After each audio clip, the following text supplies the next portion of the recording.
Joining us now is Joe Connor. How are you, Joe? Very good. Thanks for having me on. I really appreciate it, Donna. You're welcome. We recently became acquainted, and I was fascinated with your personal journey. Just like many people, we've all gone through loss, we've gone through challenges, but yours was a little more profound. Can you tell us about your early loss and how that led to who you are today? Sure. And you're right. We all have something in our lives that we deal with and overcome. And mine started when I was 9 years old. It's actually we were going to be celebrating my ninth birthday on January 24th, 1975. I was born January 20th, 1966. So I was 9 years old, and it was a Friday. My mom was scheduling or having a birthday party for my brother and me. He had just turned 11, and my dad went to work. He worked at the Morgan Bank in the city, and we lived in Fairlawn, New Jersey. And he went to work that day and went out with clients. Nothing different than normal. He was 33 years old, and a bomber walked a bomb into the restaurant, Francis Tavern in New York, where he was having lunch, and the duffel bag detonated and killed four people, including my father, instantly. Um, so you could imagine how you're going as a 9-year-old from celebrating a birthday to having your father dead that day. Um, it was profound, and it obviously affected my family and me for the rest of our lives. Growing up without your father, you had other siblings, right? Yeah, I have a Fast brother. fast forward, um, you wanted to make a difference. You wanted to be able to learn more about terrorism. You wanted to be able to help others that might be going through this challenge. And then your brother passed. What happened in that case?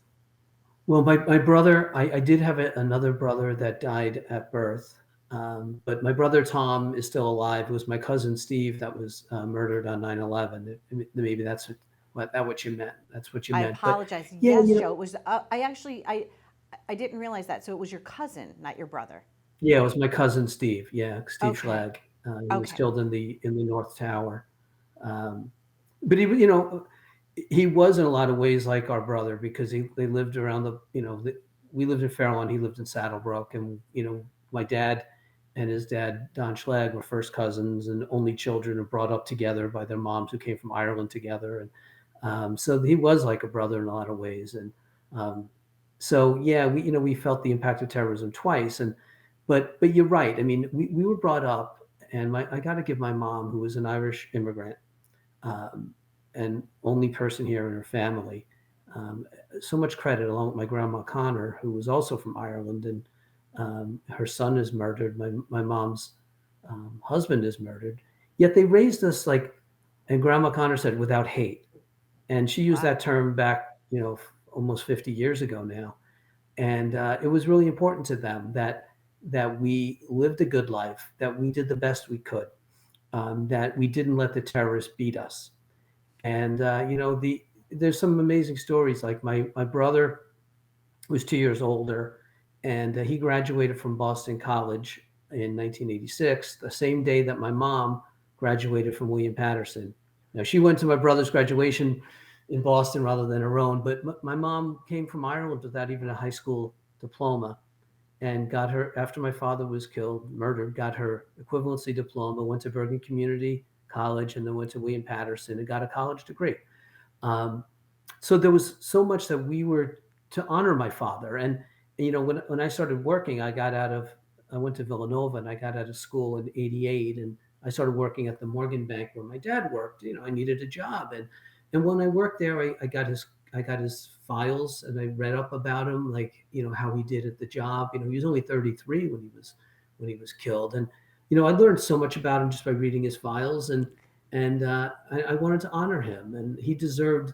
As it turns out, the terrorists were all given clemency in 1999 by Bill and Hillary Clinton when she was running for senator from New York, and I fought that because I knew that my dad deserved better than that. He deserved so much better than have his life um, used by other people, and we've been somewhat successful in our lives, my brother and me, and my mom is still alive at 85, and she's remarried. She remarried many years ago, but to Jerry, and he's a great guy, and we all have our families, and we did it to honor my dad. Like, if you don't, if you let yourself fall apart, then you've really done a disservice to the person that you love. And you know, we all have something, and for me, it was very clear what I had to make a mission in my life, and sometimes maybe I go overboard, but but you got to keep a sense of humor. You got to keep a good perspective on life. And my dad gave us that ability, I think, and he's been with us ever since. I got to tell you, on 9/11, my dad was with me that day when we got home, and it's really comforting in a lot of ways. And what did you do with that? Did you write a book? Did you write a script? Did you start a group? Tell us, Joe, what Yeah. positive came out of that for you? Yeah, I've done, I've ended up testifying in front of Congress a couple of times, and I wrote a book about my dad called Shattered Lives. And ironically, I started writing it on September 10th, 2001. It was exactly 2 years after the clemencies to his murderers, but also on the train on the way home from work the night before 9/11, I started writing this book because I wanted to write about my father and what had happened. And I didn't know if anyone would ever read it, but I thought it was important, cathartic for my family and me to have something. And I purposely avoid seeing my cousin Steve. He was a bond trader at Cantor Fitzgerald, and he would have been on that train. But I wanted to write, and he probably had some beers on him, and I didn't want to. I didn't want to have any beers that day. I had a doctor's appointment too, so I started writing the book. The next day, I was in my office, having commuted through the World Trade Center when I saw the planes explode out my window and the buildings explode out my window. And Steve died that day, and I drove his car home from the Radburn train station, the same station my father parked in, who was his godfather.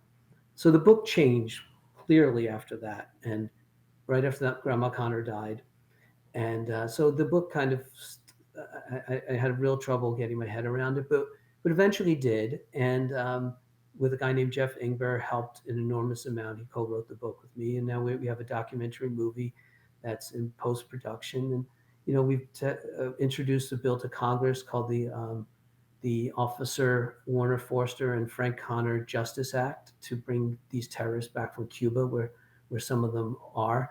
So yeah, there's been so many positives and the number of people that I've met, like you, like so many of the law enforcement people, like I never would have gotten to know such amazing people who dedicated in the law enforcement place, especially. So many of them have dedicated their lives.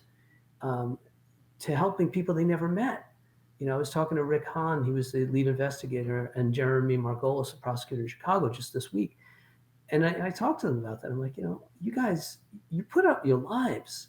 Jeremy was threatened, with assassination. Rick went through enormous family issues, but they put up their lives for people they never met. And I'm so grateful that I've gotten to meet people like that. It does tell you through all the hardship that there's really good people out there. There are certainly good people out there. And I think by you sharing your story, other people, they're not going to have, like you said, their exact story, but they're going to have Right. loss in their life. And I think your book is an intelligent look and a poignant look at this type of a challenge. And I think it's important. So I wanted to just kind of have you on to celebrate you, to have you Oh, share your journey with us so that other people can be helped. So I thank you, Joe, so much, and oh, continued success with you, your family, all the things that you're doing to make a difference in legislation.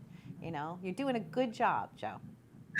thank you. You know what? You need to hear that, and thank God for the ability He's given us, and bless the people in Israel who are dealing with this terrorism now. Um, it's so unfortunate, and that's that hurts, knowing every day that this kind of thing continues to happen to family. But I think we need to do the best we can. We keep faith in God and do the best we can with our families. And thank for people like you to let the stories told and give people a positive look at things. And there's my dog barking in the background. So So your dog it's agrees. all good. Okay. She Thank you, Joe. agrees All right. exactly. Be well. Take All care. right. Well, Bye bye. take care. Thank you so much. You're Bye bye. welcome. Bye bye.